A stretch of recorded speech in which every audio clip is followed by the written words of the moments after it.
This is for the win. This is for the win. This is for the win. This is for the win. This is for the win.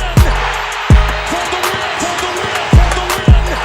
For the win. For the win. For the win. For the win. For the win. For the win. For the win. For the win. This is for the win.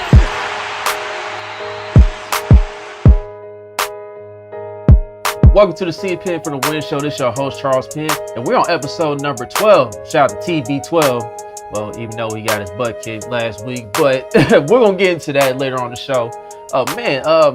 There's a lot of things going on. Patrick Mahomes, he's on top of the MVP race right now as the Kansas City Chiefs are in the bye week. We're going to get into that. We also going to touch on a little boxing today. There's a big fight going on this weekend between Terrence Crawford and Brook.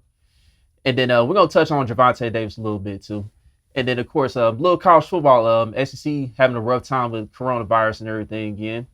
But first, the NBA soap opera, man. The NBA soap opera is getting crazy right now. And the latest I've seen is that Russell Westbrook wants out of Houston. He's requested a trade, according to Shams Charania from Yahoo Sports and Stadium.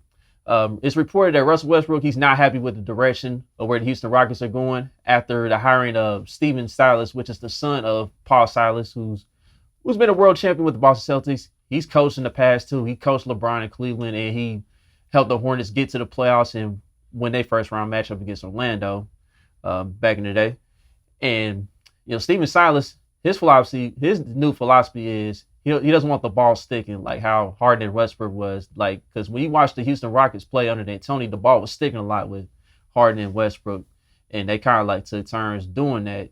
And, what Stephen Silas wants is more ball movement in the offense where everybody touches it to where, like, you can get a good shot, before the shot clock winds down, or just get a good shot in general.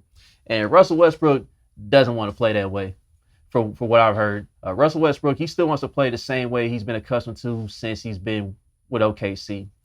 So Russell Westbrook, he's looking to find a way out. He's requested a trade. And then you got other players on the team like Austin Rivers and Daniel House and Aaron Gordon. They currently not happy with the roles. They're the roles that may have been put in place for them under Stephen Silas. So there's a lot going on in the Houston Rockets. But I've seen that James Harden, he was concerned at first about the direction, but from what I've seen, he says he's locked in for this season. So he's willing to adapt, and we're going to see how everything plays out here. We're going to see if Russell Westbrook gets his request.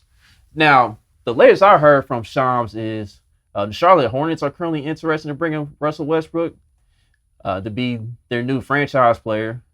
And Russell Westbrook, everyone knows Russell Westbrook has that Jordan Brand connection with Michael Jordan. He's with Jordan Brand and everything. So, it kind of makes sense in that aspect. But at the same time, it would kind of show that Russell Westbrook would be on the downside of his career a little bit. And, when he came back with the Houston Rockets, after he returned from COVID and everything, it started out rough at first, but at the same time, he had a few games here and there. But when you see Russell Westbrook play, he doesn't have that same athleticism like he used to. Like, he's still athletic, but when everybody knows, like, Russell Westbrook back when he was at OKC, he used to jump out the gym. But knee injuries have piled up and just other injuries in general, and it's kind of slowed down a little bit. Now, am I saying that Russell Westbrook is Russell Westbrook a player that's not gonna play at a high level anymore? No, he can still play at a high level. It's just that there's some things to where, like, Russell Westbrook is just going to have to adjust his game a little bit. But it seems like Russell Westbrook, as much as he is competitive and he has the fiery spirit in him, he's still stuck in his own ways. And it's going to get to the point where, his career could end up shorter than what we may see from him. So we're going to see how everything plays out with the Rockets regarding the situation. And we'll see what happens. Here's the next thing regarding with this NBA soap opera. It's not really much of a soap opera, as I would say. We've seen that Sam Cassell, he decided to join Doc Rivers in Philly as well. Tyronn Lue, he came out and said that he was hoping to keep Sam Cassell on the staff. Seeing that he took over, seeing that he's now the Clippers head coach. But Sam Cassell decided to go ahead and just be an assistant under Doc still. But here's my thing with Sam Cassell. I believe Sam Cassell's been an assistant long enough to where he should have an opportunity to be a head coach somewhere now. That's just my opinion. I think Sam, if people seem to forget that Sam Cassell, he was a great point guard in the NBA.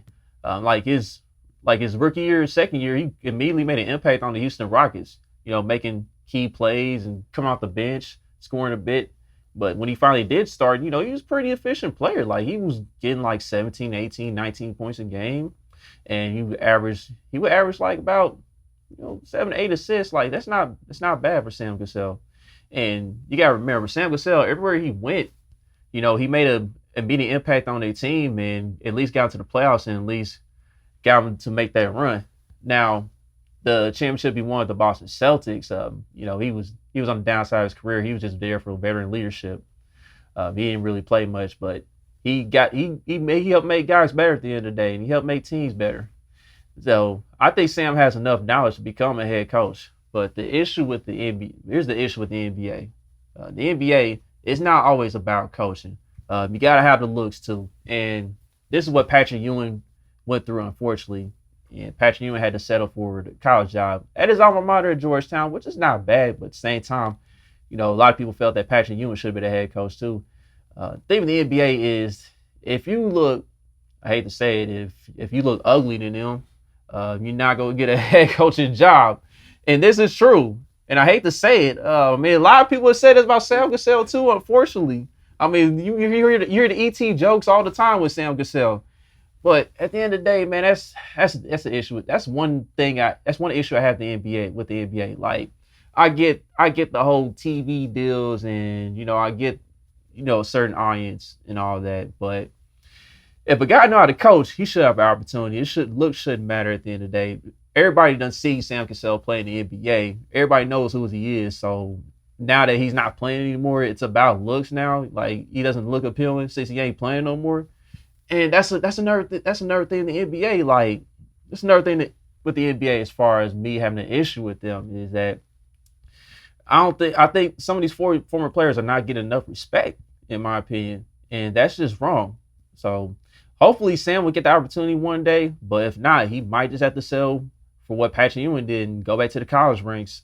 Whether Sam has the opportunity with his own alma mater or just in a college, just at a Division I college school in general. So I wish the best for Sam Cassell. Just continued role in Philly, and we'll see how things play out in Philly. And speaking of Philly, they came out with these new city edition uniforms, and not a lot of people were a fan of it. I know Allen Iverson, he did a promo video for it, and he did the slam cover pose with the new uniforms. Pretty much the same pose he did when he was playing back in Philly, and then also the Philadelphia 76ers, they did a special feature video with Ben Simmons rocking the uniform and warming up in it and everything. But it wasn't quite appealing to everybody, and I wasn't a fan of the jerseys either. So I felt like they could have done a better job with those city edition jerseys. But what's funny is that Joel Embiid didn't say one single word about the jersey. So I don't know if he just don't care, or it could be a trade brewing. You never know. It could be something going on behind the scenes with that, but you never know. It's just all speculation. So, but like I said, best wishes to Sam Cassell moving forward in his coaching career. It's Fred VanVleet. Everybody knows he's one of the most coveted free agents out right now. Fred VanVleet, he's most likely not going to be back in Toronto. He's looking for the big bag, and deservedly so. He's played well in Toronto ever since he had his opportunity, and right now he's looking to get his max deal. The latest I've heard is that the Mavericks have some interest. They looking at him, and at the same time, the Knicks still out there with some interest. The Bulls out there with some interest. The Clippers may have a little bit of interest, but it might be tough for them with their little cap situation. Seeing that they're tied to Paul George and they already gave up a bunch of their assets as it is. So Fred VanVleet, he's still finding interest, and I think he's going to get his big bag, and we'll just see where he ends up. But basically, I think the best fit for Fred VanVleet is probably the Knicks. Like, everybody knows about the Knicks organization has been terrible for quite some time, but it'd be a fresh start for him, and he'll get an opportunity to play quite a bit. So I think the Knicks is probably where he'll end up. And, like I said, he'll have opportunity to shine even more moving forward. Now, speaking of, me mentioning the Clippers early on, the Clippers, they got some interest in bringing back Chris Paul. And this is a guy that Kawhi is looking at. But my thing is, Chris Paul, at this point in his career, I wouldn't invest in a 37-year-old point guard who's about to make $40 million. I think that's pretty steep for Chris Paul at this point. And people got to remember that, this pandemic really helped Chris Paul because, if it was like a normal regular season, Chris Paul, he usually breaks down near the end of the year. And in the playoffs, you get hurt and then he won't be much of a factor. He can't go anymore. So I think this pandemic bubble season, they kind of helped him a little bit. And he had the opportunity to continue the season with the OKC Thunder and, took the Rockets to 7 games. And he had an awesome season. Like I said in, previous episode a while back, that he was a strong MVP candidate. And I had him second in the MVP race just based on how he got that Thunder team in the playoffs and how they had them playing together, especially with them being young. So I don't see how the Clippers mathematically can make that work. And I just don't think you should invest in Chris Paul. Now, I think if they're looking for a point guard, I think Mike Conley Jr., if Mike Conley is available, in which I think he is, I'm not sure, but I think that's as good as it's going to get with them. If they can bring Mike Conley in, I think the Clippers will be straight and they can get back to, contending for a championship. So we'll see how that goes, but I just don't see how Chris Paul goes back to the Clippers. Now, I have been hearing interest with the Phoenix Suns as far as Chris Paul is concerned, as far as like bringing him in. But we got to see how everything plays out with Chris Paul in this situation, whether he stays in OKC or goes to a different team. I think everybody has seen this interview by now. Isiah Thomas went on Shannon Sharp's new podcast called Club Shay Shay. Shannon Sharp, he's hosting a club, bringing people on to do interviews and everything. It's a nice, solid podcast so far. Isiah Thomas was recently on Club Shay Shay and just talking about his career and his life and how he was brought up and how he came about, deciding to go ahead and pursue a professional basketball career. And of course, the topic of Michael Jordan came up eventually. Everybody knew that was going to happen. And, Isiah, I think Shannon Sharp asked Isiah, what was his toughest competition or where do you rank Jordan as far as the toughest competition? And Isiah Thomas said that Michael Jordan wasn't his competition. He was more focused on beating Larry Bird and Magic Johnson and Dr. J. He said those were his 3 main guys. And he also included Kareem on the list. But how he ranked this toughest competition was, Magic number 1. I believe it was Magic number 1, Larry Bird 2, Kareem 3. No, Dr. J 3, Kareem 4, and then Michael Jordan 5th. I don't know if I got the order right, but he said Michael Jordan was 5th, and technically, like Isiah was right. Like as great of a talent, as great of a player Michael Jordan was, Michael Jordan took the NBA by storm, and as an individual talent, he was producing and scoring and doing everything like every night. Jordan played hard, but at the end of the day, Isiah makes a great point. Like Michael Jordan, he didn't really know how to use his teammates yet, even though he was doing the spectacular things. And that was the reasons why the Pistons kept beating them. Like, because Pistons, they was just mentally tougher and mentally smarter than the Bulls at the time.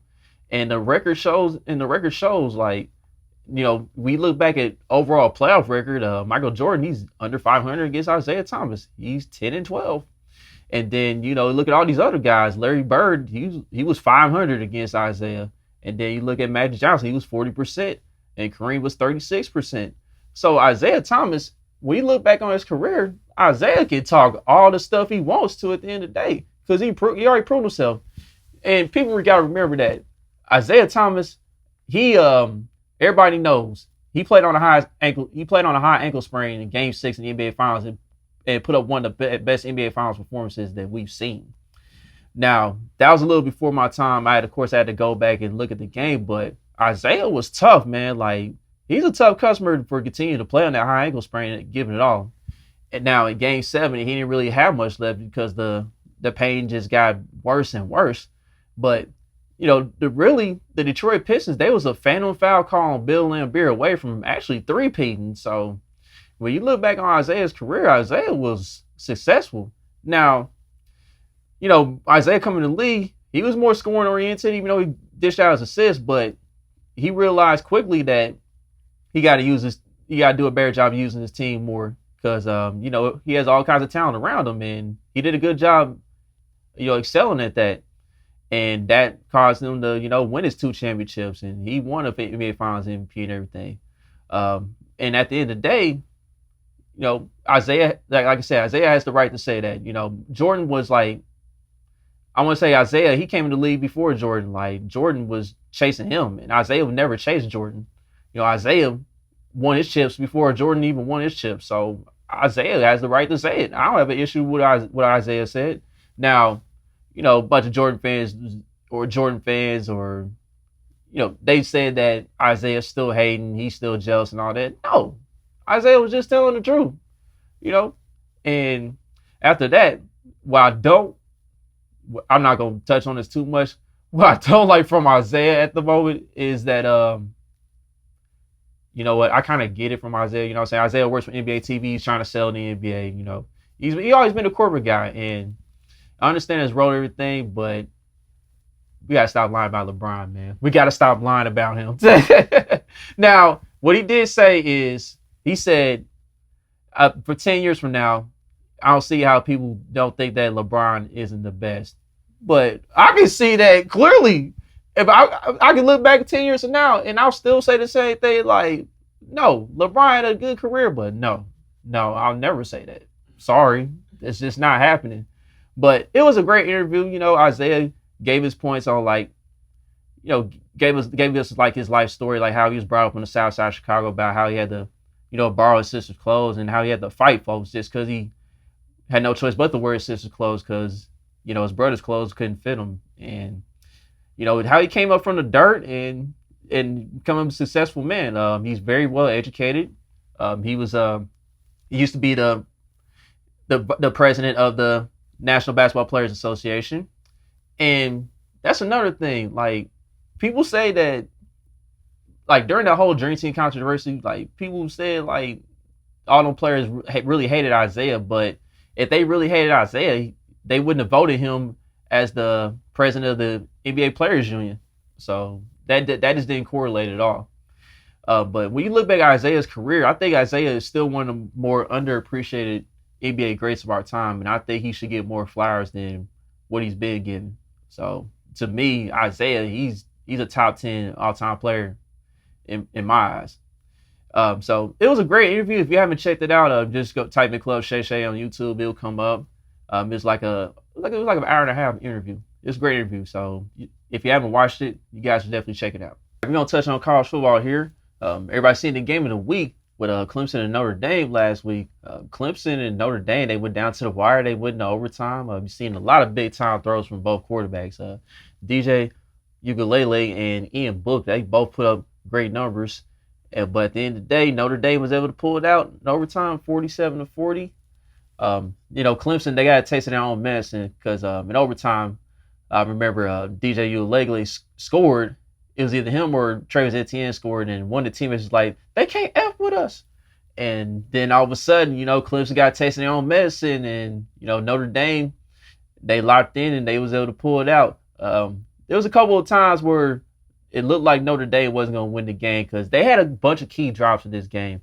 I know there was like two red zone drops. No, it wasn't two red zone drops. I know it was one big red zone drop by the tight end. And then Ian Book was also scrambling in the red zone one time. And he fumbled the ball near the 5-yard line and Clemson recovered.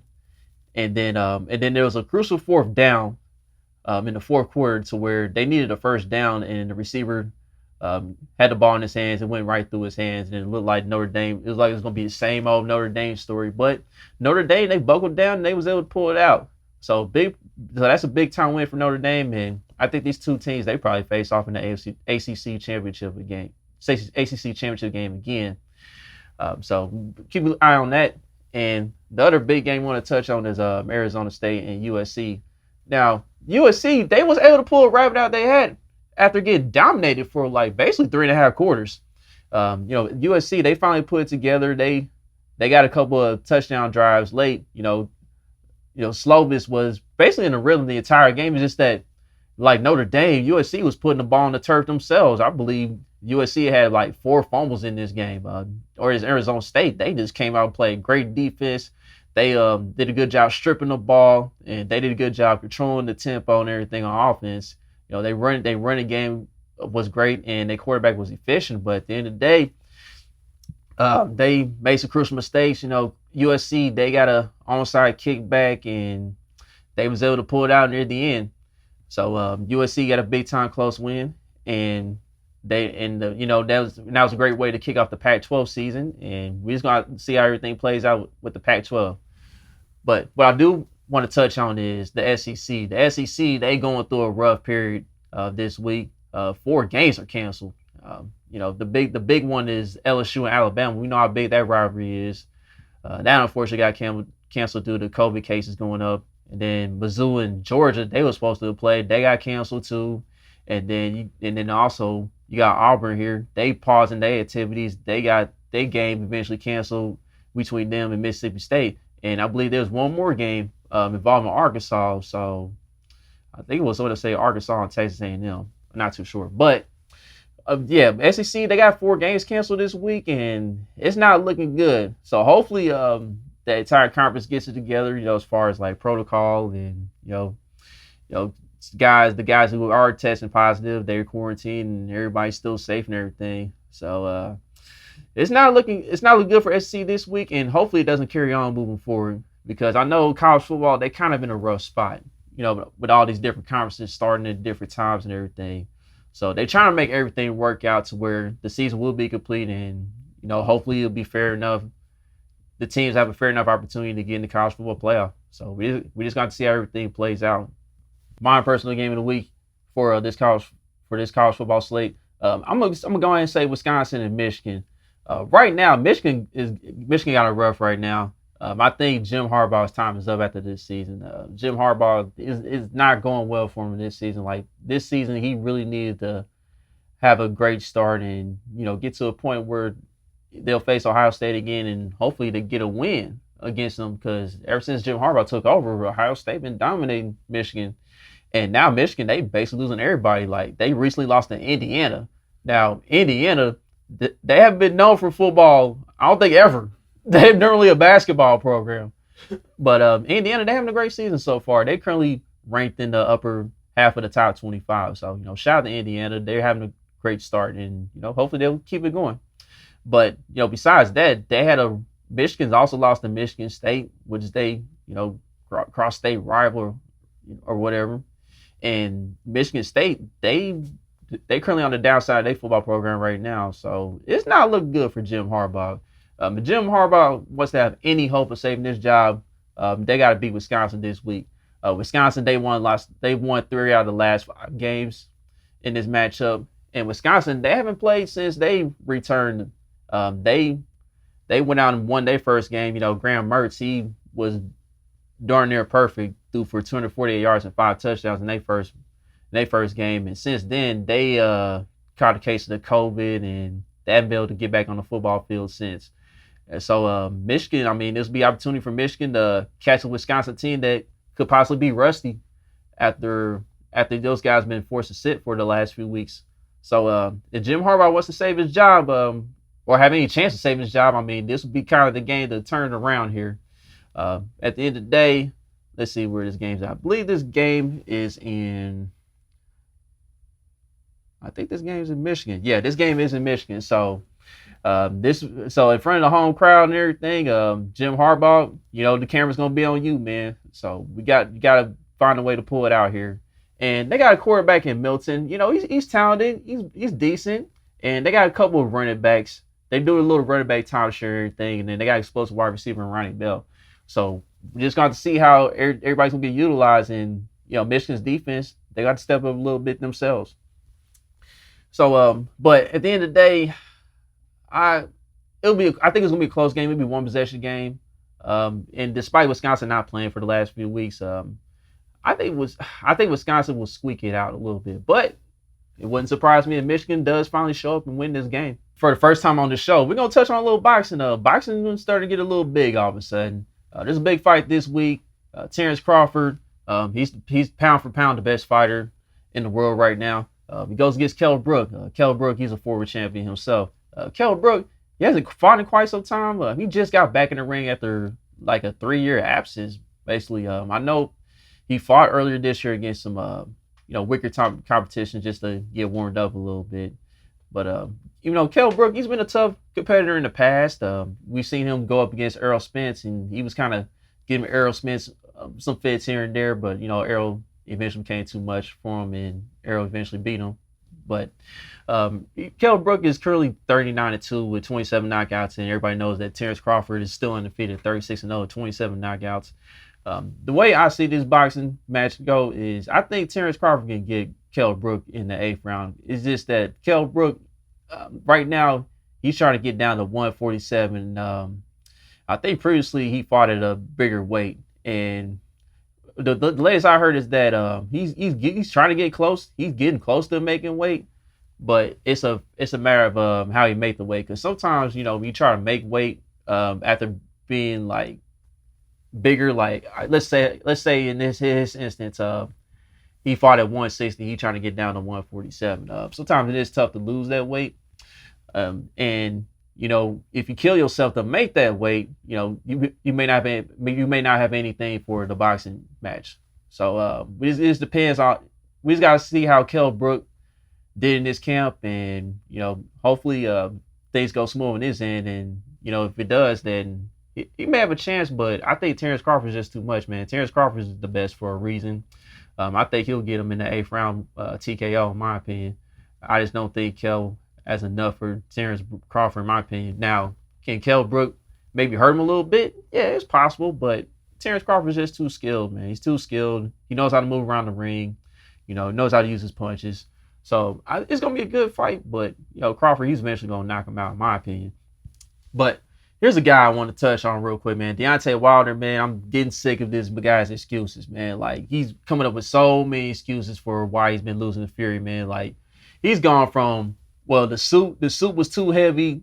He said the suit was too heavy on him.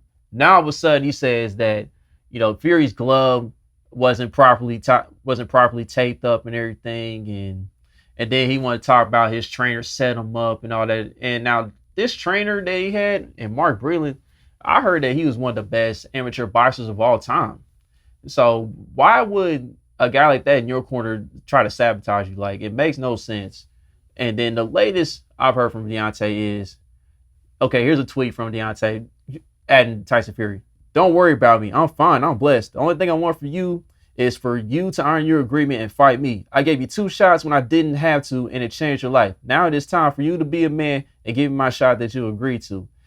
But now that's the latest tweet from him. But before that, he made this video making all these claims, talking about his water was tainted and all this. It's just a bunch of nonsense from Deontay. Like, Deontay, at the end of the day, dog, you just got your ass whooped, man. Just take it, bro. Like, and really, Fury, he really has the right to not fight you a 3rd time just because you got your ass whooped, man. I'm sorry, man. Like, Fury is just a more skilled fighter than you, man. You only got one plan when you come into the ring. You go for the knockout, and Fury knows that. And that's why Fury's been better than you. Now, the first fight, to your credit, you was able to knock him down. And it caused the judges to rule a draw. Because before then, you was really losing that fight. Like, dude, at the end of the day, dog, you just need to work on your skills, man. Like, you got all these cats, all these yes men in your head, and it's messing you up, dog. It's making you look bad. Like, you really embarrassing yourself. So, Deontay, I'm going to need you to get it together, bro. Like, you out here acting like the president that's about to be out of the White House right now. Can't take a loss, man. So, dude, you just got to take the loss, man, and just know you got your ass whooped. Move on. Get better, bro, because somebody else could knock you down, dog, and then your career won't be the same. You want this same stardom that you once had. So, bro, get it together, man. So, on the National Football League here, we're going to talk about the MVP race. Things have changed. Russell Wilson, I said earlier that I don't know at this rate. I don't know how he's gonna give it up. Like he's on fire. Like he's been cooking. Like he's just been doing his thing. But the last 2 weeks, he somehow had a few down games. Like overall, he's had 7 turnovers in the last 2 games, and it opened the door. Now Russ is still having a great season. Throwing 26 touchdowns and what's it about 7 interceptions. But so the new leader in the clubhouse is the clear best player in the world from the jump. Is currently Patrick Mahomes. Easily. The Chiefs, they're currently 7-1 right now. They're in the bye week this week for week 10. And Patrick Mahomes, he's currently second in the NFL in passing yards with 2,687. He has 25 touchdowns and only 1 interception. Just 1. Like, that's never been done at the halfway mark of any NFL season in NFL history, just to have that efficiency. Now, has Patrick Mahomes gotten away with interceptions that were dropped? Yeah, of course.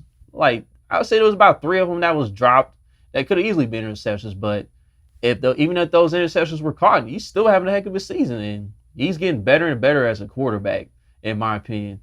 And then he's got Travis Kelce, who's like he's basically all-time great. I think Travis Kelce's already all-time great. Like he's currently 3rd in receiving yards overall, 769, and now that's incredible for a tight end.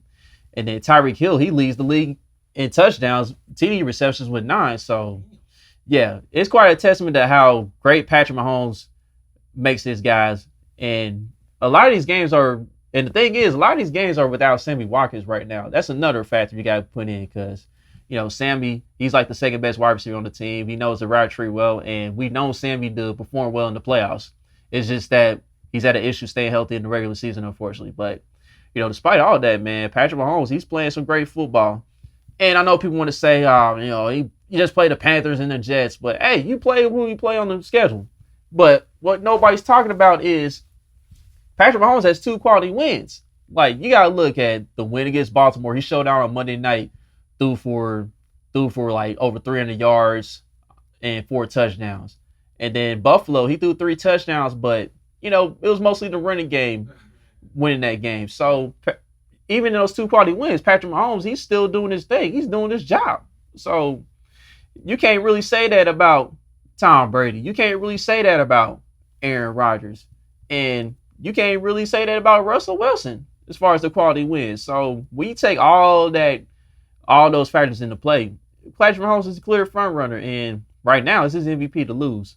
So right now, the Chiefs on the bye week, they're going to be rested up and looking to get revenge in Oakland in week 11 on Sunday night. And I know I'll be looking forward to that game. And a lot of people definitely going to be looking forward to that game. The Chiefs, they've been talking for weeks about how they didn't like what they seen on film. So, they can get back. They'll be looking forward to get some revenge. And I think the Chiefs will get revenge. And I think it's going to get ugly for the Raiders. So my game of the week, speaking of Russell Wilson, is the Seahawks and the Rams. Now, this is a game where Russell Wilson has to get back on track. It's currently a divisional game, a huge game. Seattle's going to be playing in LA against the Rams. The Rams, they're currently 5-3. They just come off a loss against the Miami Dolphins. Miami Dolphins, they did their thing and put the defense on the Rams and had Jared Goff looking silly. But the thing with the Rams is they are a Dr. Jekyll and Hyde type of team when it comes to home and the road. Jared Goff at home, he's decent. He's fine. He plays good ball. But on the road, it's totally different with him. But with the Rams being back home, Jared Goff may get back to getting comfortable because, Seattle's defense been giving it up. They've been giving it up like, I don't know if I can say that. But they've been giving it up. Let's just say that. They've been giving it up. They on record pace for almost giving up 5,000 passing yards in the season. And that's, I don't know if the 2003 Chiefs ever did that, but the Seattle Seahawks kind of got them vibes going on right now. Great offense, but their defense is lacking, and they gotta step it up, man.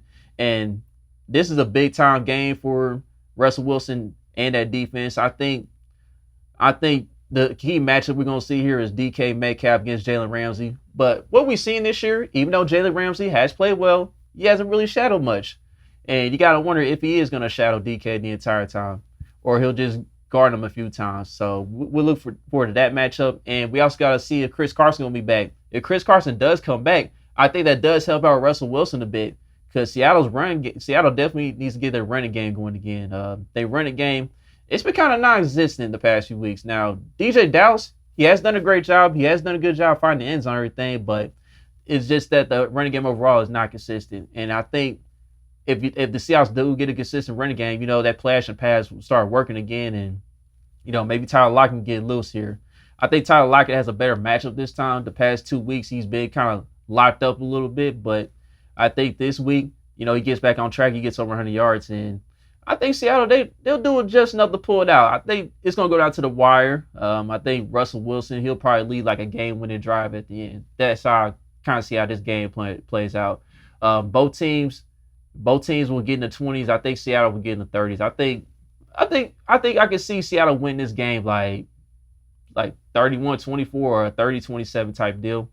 I'll just say they'll win the game by one possession. And, you know, Russell Wilson, he redeems himself. He takes care of the football. And, you know, if he does have one turnover, you know, it might be like a forced fumble from the defensive line. But I think Russell Wilson, he balls out in this game. And all right, and that's going to do it for this week's episode of CPENN for the Win. I'd like to thank everybody for, you know, subscribing, liking the page, and commenting. I'd like to thank everybody for following on the Facebook page. You guys are much appreciated. Still over 250 followers and over 250 likes on the page, so that's much appreciated. And also, before I close the show, I didn't touch on the NBA draft at all, but I may do a separate show before the NBA draft, so be on the lookout for that. All right, till next time, I'm out.